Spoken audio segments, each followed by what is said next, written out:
Fourscore and 7 years ago, our fathers brought forth on this continent a new nation, conceived in liberty, and dedicated to the proposition that all men are created equal. Now, yesterday, December 7th, 1941, a date which will live in infamy. And so, my fellow Americans, ask not what your country can do for you, ask what you can do for your country. Free at last! Free at last! Thank God Almighty! We are free at last!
Welcome to the Historian's Almanac.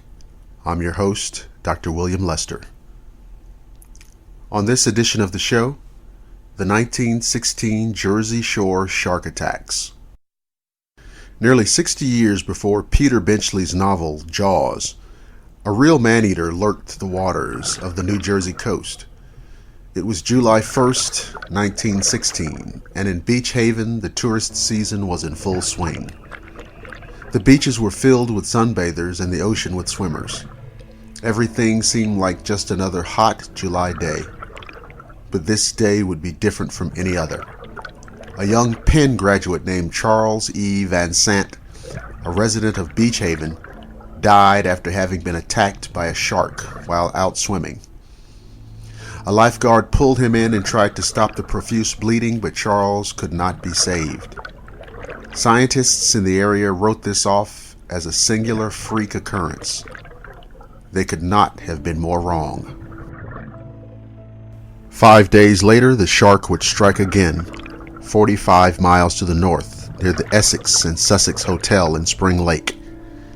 Bellboy Charles Bruder would become the second fatality. He was swimming out beyond friends when he was heard screaming, "A shark bit me! Bit my legs off!" These are the last words Charles would ever utter. Mesh barriers went up almost immediately around swimming areas.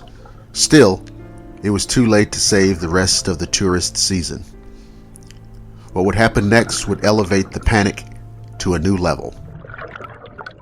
30 miles to the north, residents of Matawan, a small town 11 miles inland from the open ocean, naturally felt that they were safe from attacks.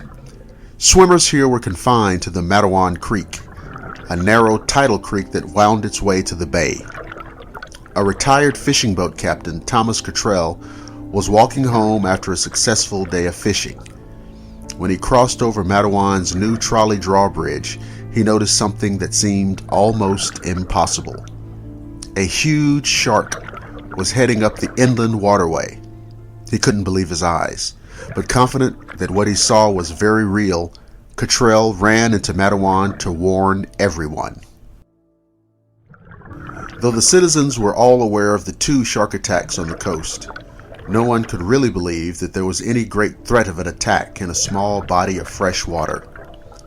Despite his vigorous pleas, the captain's story was dismissed as a heat-induced phantom. Ignoring these warnings would prove a very grave mistake. On July 12th, a factory across town was generously letting 11-year-old Lester Stilwell leave work a little early. After meeting some friends, they went for a swim in the Matawan Creek. While they splashed and played, Lester told his two friends, both only a few feet away, to watch him floating on his back. A moment later, he was violently pulled beneath the water. His friends listened in disbelief to his screams as he bobbed up and down. Blood filled the water around him as the shark dragged him under again and again. His friends swam as fast as they could and then ran into the town, screaming and crying. The boys' impassioned cries for help would not be ignored. 24-year-old Stanley Fisher sped to the creek with two other men, thinking that Lester may have suffered an epileptic seizure. The men dove in, not knowing that there was a shark still attacking the boy's corpse.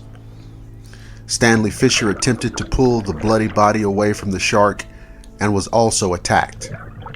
He died a few hours later at Monmouth Hospital in Long Branch. But the New Jersey man-eater was not yet finished. Heading back down the brackish tidal stream towards the ocean, the shark struck again within 1 hour of the last attack, wounding 12-year-old Joseph Dunn, who only narrowly escaped with his life, but not without losing a leg. He would be the fifth and final victim of the marauding fish. Now the town of Matawan, stunned by the gruesome and unlikely attacks, was out for revenge. A reward was offered for the shark, and the people of Matawan became obsessed with vengeance against what they saw as an evil creature. Some of the townspeople industriously filled the creek with dynamite, hoping to blast the shark into oblivion. The dramatic effort proved unsuccessful. Back on the coast, the greatest shark hunt in the state's history was underway. Although no one knew the species or its size, blind retribution would be swift. Hundreds of sharks were caught and slaughtered. Shortly after the attack, Michael Slitcher, a coastal fisherman, captured the man-eater just outside a creek at the Raritan Bay. It was an 8.5-foot great white, and when dissected, 15 pounds of various human remains were allegedly discovered in its stomach. For many, the grisly discovery brought closure to the summer's horrific events. Many experts now dispute the original reports of the rogue shark being a great white and believe the killer was more likely a bull shark. It was now apparent that a single shark could be responsible for all of these attacks. In the summer of 1916, no one had yet imagined that so many could fall victim to a lone and vicious killer. One has to wonder, could it happen again?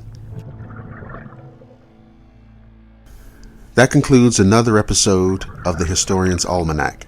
Thank you for listening to the program.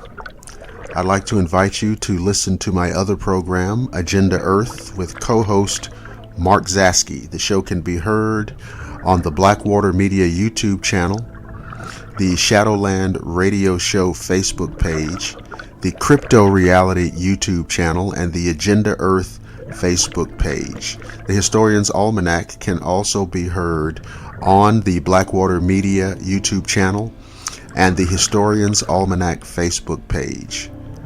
I'm your host, Dr. William Lester, reminding you that history comes alive on the Historian's Almanac.